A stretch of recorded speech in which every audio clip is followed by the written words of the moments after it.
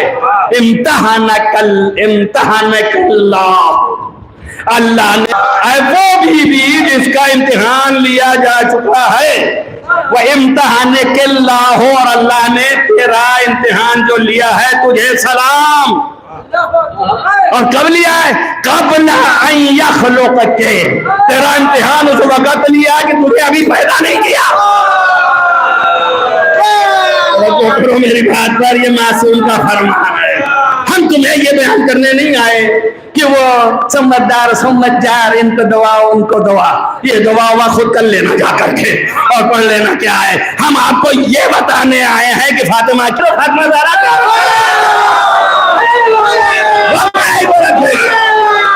اگر لگتا ہوتا لگتا ہوتا تو وہ کہتا کہ جاؤ کم وقت جاؤ جہاں جانا چاہتے ہو جاؤ. اے پیغمبر آپ اپنے دل کو جو ہے وہ تنگی میں مت ڈالیے. ہم نے نہیں کہا کہ سب کو آپ ہدایت دے دیجئے, ضرورت نہیں ہے, اس لیے کہ ہم جہنم بھی بنایا ہے. تو اگر اس کو خیال ہوتا ان کم وقتوں کا تو جہنم کیوں بناتا ہے؟ دو جملے آپ کی ذہن میں تو کیوں جہنم بنایا؟ اس نے کہا اس لیے بنایا کہ اگر مجھے علی کو پیدا نہ کرنا ہوتا تو میں جہنم نہ خلق کرتا. کیوں بھیا, کس بات کے لیے پیدا بھی کرنا اور جہنم کا خلق کرنا دونوں کیا ہے؟ تو کہا کہ اس لیے کہ اے پیغمبر ان کو خبر دے دو کہ اگر تمام دنیا کے لوگ علی کی محبت پر جمع ہو جاتے تو ہم جہنم نہیں خلق کرتے. تو معلوم ہو گیا کہ جہنم خلق کیا ہے. تو اس کا مطلب یہ ہے کہ علی کی محبت پر سب جمع نہیں ہو سکتے. بھیا بےہودہ اور حماقت کا کام کیوں کروں میں جب مجھے پتا ہے کہ 1000 میں ہزاروں نہیں ہو سکتے ہیں, 150 کے علاوہ. تو مجھے کیا ضرورت ہے کہ میں جان اپنی بیٹا نوکن کو 1000 کو کھینچ کے لاؤں. ارے جاؤ بھاڑ میں جو ہمیں کیا کرنا ہے. اب آپ کہیے تو کیا بیان نہ کریں؟ ارے بھائی یہ 150 کی وجہ سے بولنا پڑ رہا ہے, اس لیے کہ 1000 میں مخلوط یہ 150 بھی ہے تو ان کی وجہ سے بولنا پڑ رہا ہے. بول رہے ہیں کہ اپنا لے لیں گے, حکم وقت ایسے ہی سن کے چلے جائیں گے. ان کو جہنم مبارک, ان کو جنت مبارک. دونوں اپنی اپنی جگہ پہ چلے گئے.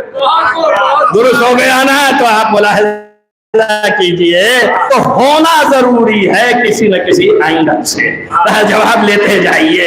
اسی لیے اللہ نے آپ کی خلقت سے پہلے آپ کا نام اکبر نہیں رکھا ہے, میری خلقت سے پہلے میرا نام منتظر نہیں رکھا تھا, لیکن ان کی خلقت سے پہلے ہو گئی. اس کا مطلب یہ ہے کہ علم خدا جاری و ساری تھا.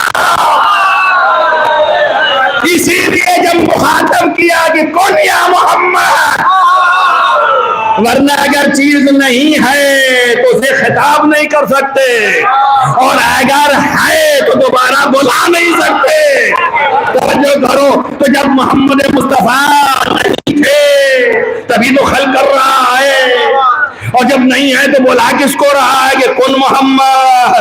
تو اس کا مطلب محمد ہے اللہ کے علم میں, تو وہی محمد کو کہہ رہا ہے مجسم ہو جاؤ. توجہ ہوئی؟ تو اب محمد تو پہلے سے تھا, اپنے تجسیم کو بھی دیکھ رہا ہے. اب علی پہلے سے تھا, اپنی خلقت بھی دیکھ رہا ہے. اب فاطمہ پہلے سے تھی, اپنی خلقت کا مشاہدہ کر رہی ہے. صلوات پڑھیے محمد والے محمد.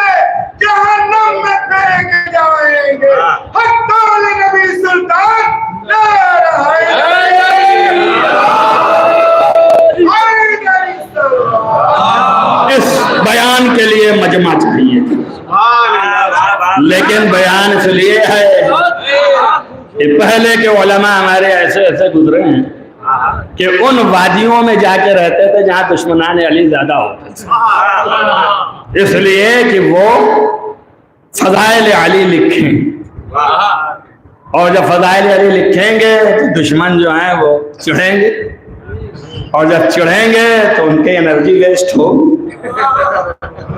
کسی کی دولت کا چھیننا جو ہے اسے غارت کرنا کہتے ہیں, سمجھ آیا؟ تب کچھ نہیں, انرجی تو ویسٹ ہوگی نا بھائی, اس لیے کہ چڑھے گا, حسد کرے گا, چڑھے گا, کھسیائے گا, اور جب چڑھے گا تو انرجی ویسٹ ہوگی. تو اس کی انرجی تو ہم نے ویسٹ کی الحمدللہ. تو اسے غارت کے اسی لیے فضائل علی پہ لکھی کتاب, اس کا نام رکھا الغارات. یہ ایسی کتاب ہے جو غارت گری کرے گی دشمن علی کے ساتھ، تو اس کی تابع ہو کے ہم بھی ممبر پہ کہ کوئی دشمن کی غارت گری ویسٹ ہو کم وقت کی، اور ہماری انرجی ویسٹ نہیں ہوتی ہے۔ کوئی یہ نہ کہہ دے تم کیا کر رہے ہو 2 گھنٹے سے، اگر بہتا بھی ہے تو سمجھ جائیے گا۔ آپ نیچے اوپر مشاہدہ کر لیجئے گا، جب میں نیچے ہوں گا مل لیجئے گا تو میری کتنی انرجی ہے، اور جب اوپر آؤں گا اور بات کرتے رہوں تو دیکھتے رہیے گا کتنی ہے۔ اس کا مطلب میری ویسٹ نہیں ہو رہی ہے، سلسلہ وہاں سے ہے، سلسل مضمون ہے۔ اسی کے قبال میں اور تھوڑی سی آ جاتی ہے، باہر آنے کے بعد ایک صلوات پڑھیے محمد والے۔ پیمانہ دل جو ہے وہ سب کا الگ ہے، قلب جو ہے وہ جائے معرفت، یہیں پر معرفت محل کرتی ہے۔ یہی وجہ ہے کہ بہت زیادہ نگاہیں بسا اوقات تحیر میں ڈال دیتی ہیں۔ بھائی ہماری نگاہ میں ہم نے جتنے مشاہدات ایسے کیے ہیں اور پڑھے لکھے ہیں اور روایات پڑھی ہیں اس میں گھسے ہیں، تو اس میں میرے حساب سے سلمان اس درجے کے نظر ہی نہیں آتے، اور ابو ذر بہتر نظر آتے۔ لیکن رسول اللہ نے سلمان کو کہا کہ یہ 10 پہ ہے، اور ابو ذر کو کہا یہ 9 ہی ہے۔ اب ہماری سمجھ سے تو یہ بہتر تھے، وہ نہیں تھے، لیکن جب رسول نے جو کچھ کہہ دیا تو رسول سچ کہے گا، جھوٹ ہو نہیں سکتا، تو ہم کو یقین ہے کہ وہی صحیح ہے، ہم غلط ہیں۔ بھائی کہیں نہ کہیں تو ہمیں پیمانہ چاہیے کہ ہماری بھی غلطی بتائے اور صحت بتائے، تو ہماری غلطی صحت کا پیمانہ یا قرآن ہے، قول خدا ہے، یا قول رسول ہے، یا قول معصوم ہے، اس کے علاوہ ہے ہی نہیں، ہم آگے بڑھتے ہی نہیں۔ ہاں مگر قول معصوم اس کے جہاد کتنے ہو سکتے ہیں وہ الگ ہے۔ ایک ہی جملے میں کیا کیا موجود ہے جو آپ کو نہیں معلوم مجھے معلوم ہے، مجھے نہیں معلوم آپ کو معلوم ہے، اس جہت سے آپ بول رہے ہیں اور ہم اعتراض کر رہے ہیں آپ غلط بول رہے ہیں۔ تو یہ بولنے سے پہلے ہمیں سوچنا چاہیے کہ کس جہت سے یہ کہہ رہا ہے۔ دیکھیے بڑے مسائل ہیں، تشبیہ دی جاتی ہے تو کیسے دی جاتی ہے؟ شیر کے مانند ہیں آپ، تشبیہ دیتے ہیں نا، تو کبھی کبھی اس منزل پہ آ جاتے ہیں، کہتے ہیں آپ شیر ہیں، تو کیا واقعی شیر ہو گئے؟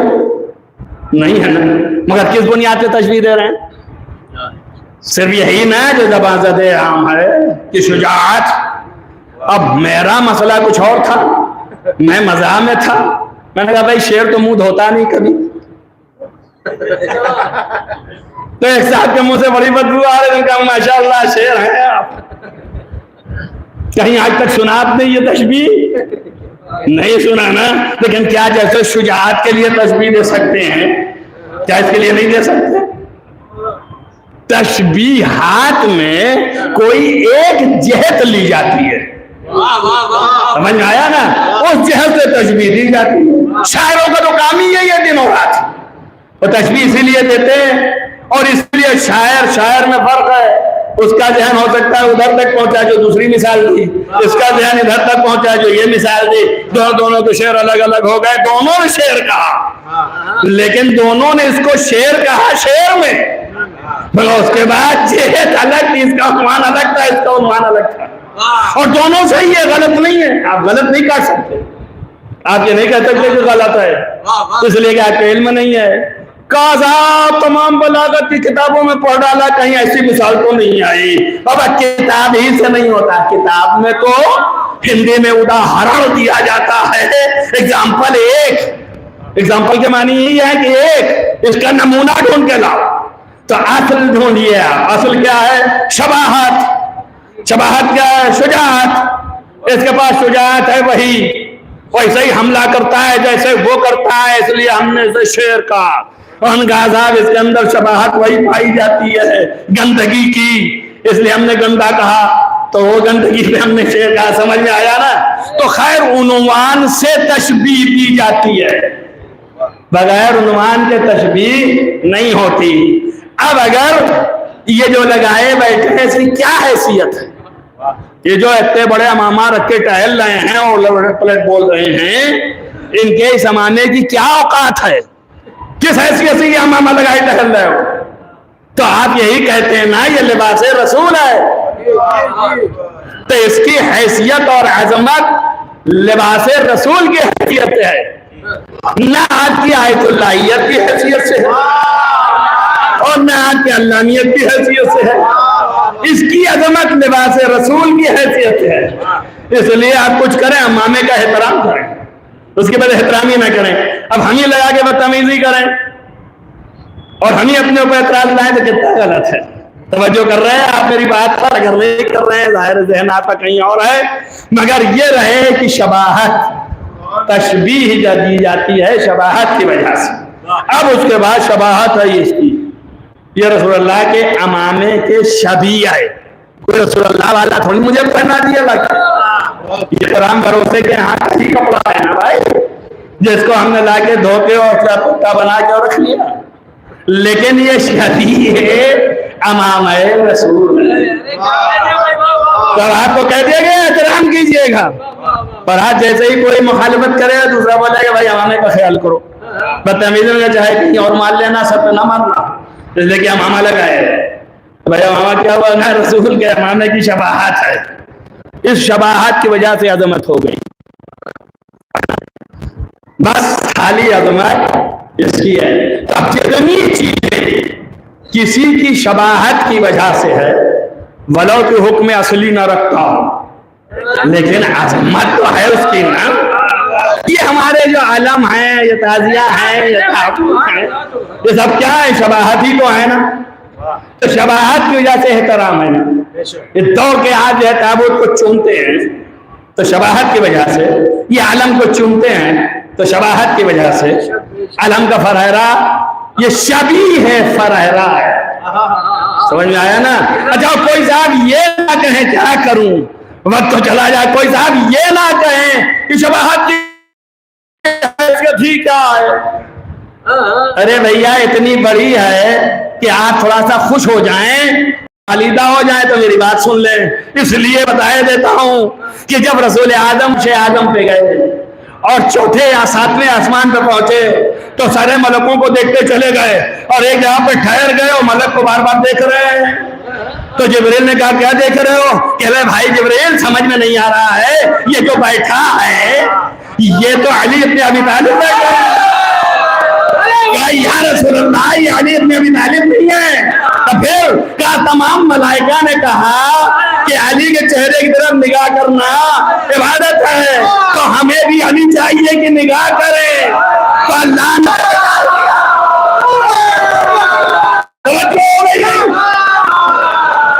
تو شباہت کی حیثیت ہے تبھی تو اللہ نے بنایا،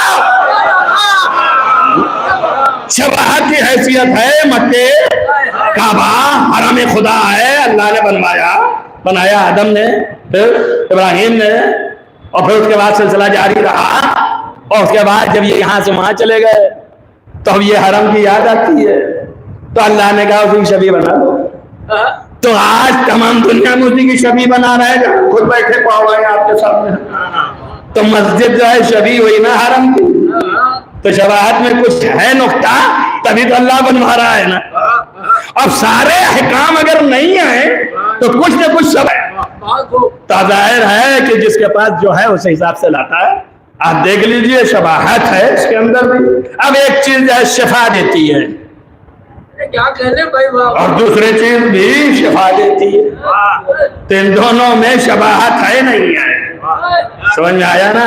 تو اس کو کوئی بھی نظم کر سکتا ہے، آپ اس طرح سے زیادہ نہیں کہیں گے، اور جو دو ایک جانتے تھے وہ بابا کہہ لیا، آگے مجھے کچھ نہیں کہنا، کسی پر کمنٹ نہیں ہے میرا، نہ کسی سے کوئی دشمنی ہے، میں تو سمجھنے کی کوشش کر رہا ہوں کہ اگر حضرت عباس علمدار ایسے صالح ہیں کہ جن کے ہاتھوں میں شفاعت ہے تو ان سے منسوب ہر شے شفاعت کا ذمہ سب شفا بھی دے گی شفاعت بھی دے گی، ہے نا؟ وہی عظمت اس کو بھی ہے کہ ایک شباہت ملی، یہ بھی شفا دینے والا اور یہ بھی شفا دینے والا، کتنی چیزیں ہیں جو شفا دیتی ہیں، ڈاکٹر کا ہاتھ بھی شفا دے سکتا ہے، اس کو بھی کہتے ہیں حکیم جو ہے وہ شفا، اس کے ہاتھوں میں اللہ نے شفا رکھی ہے. دیکھ کے آیا تو اللہ سے مل کے آیا تھا کہ حکیم لقمان کے ہاتھ میں رکھی ہے، کہ حکیم رحمان کے ہاتھ میں رکھی ہے، کہ حکیم فرقان کے ہاتھ میں رکھی ہے اللہ نے. پر کتنے شد و مت سے ان کا کیوں؟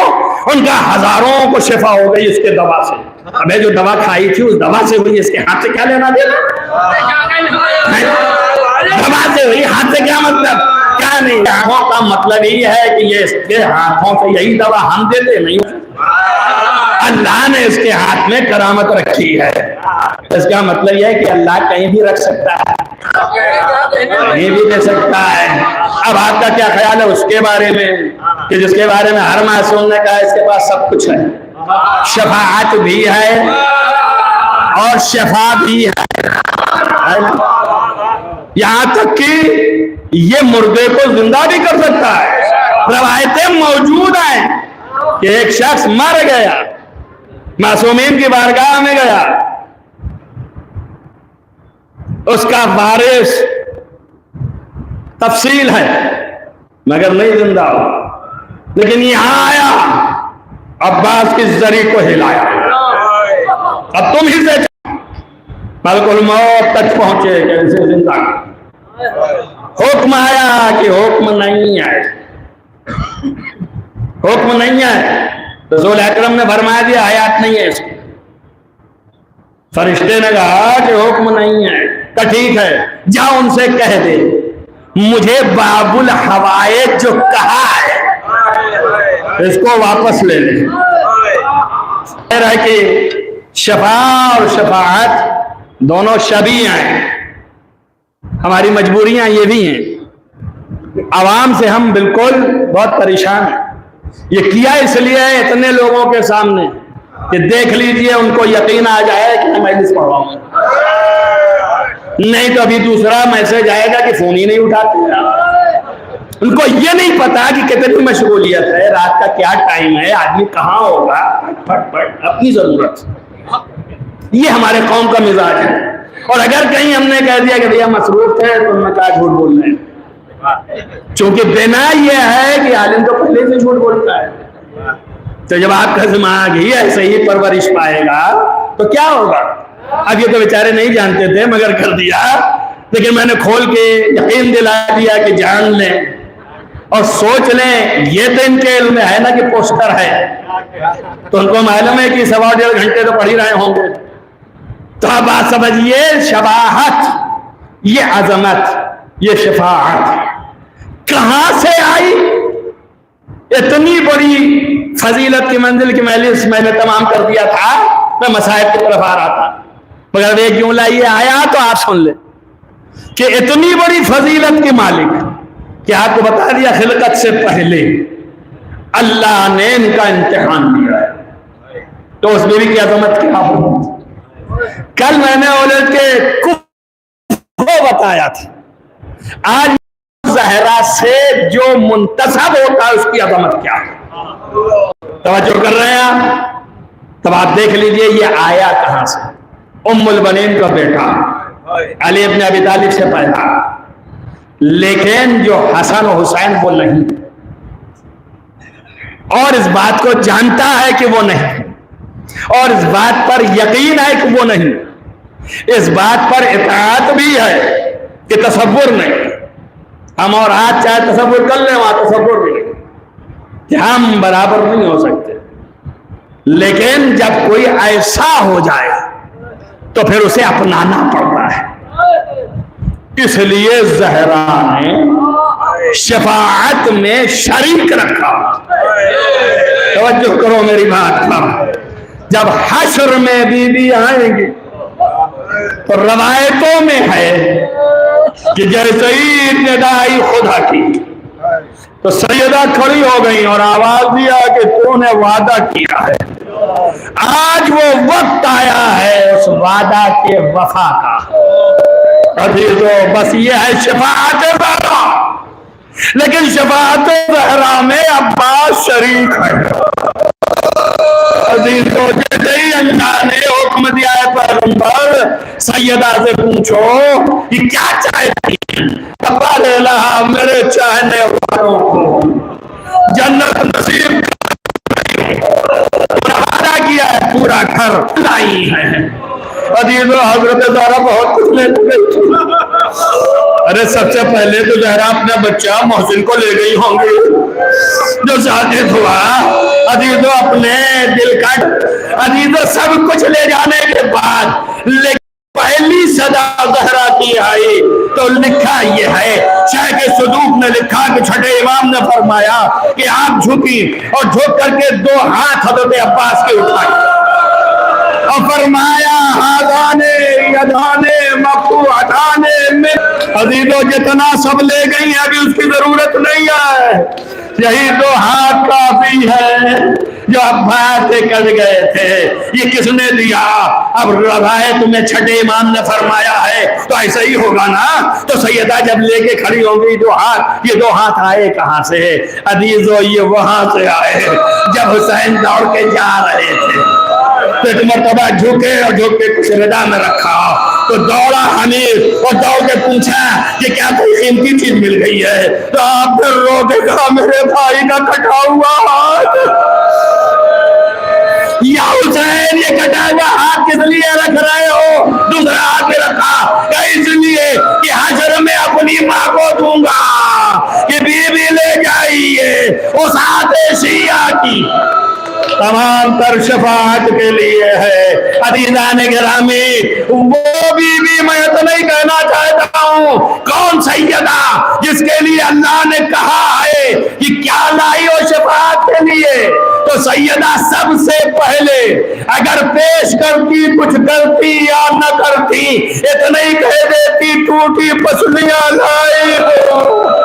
لیکن عزیزو سیدہ اپنی مصیبت بھولی ہوئی ہے، ارے عباس کے کٹے ہاتھ کر رہی ہے آپ کو اور ہم کو شفاعت دلانے کے لیے۔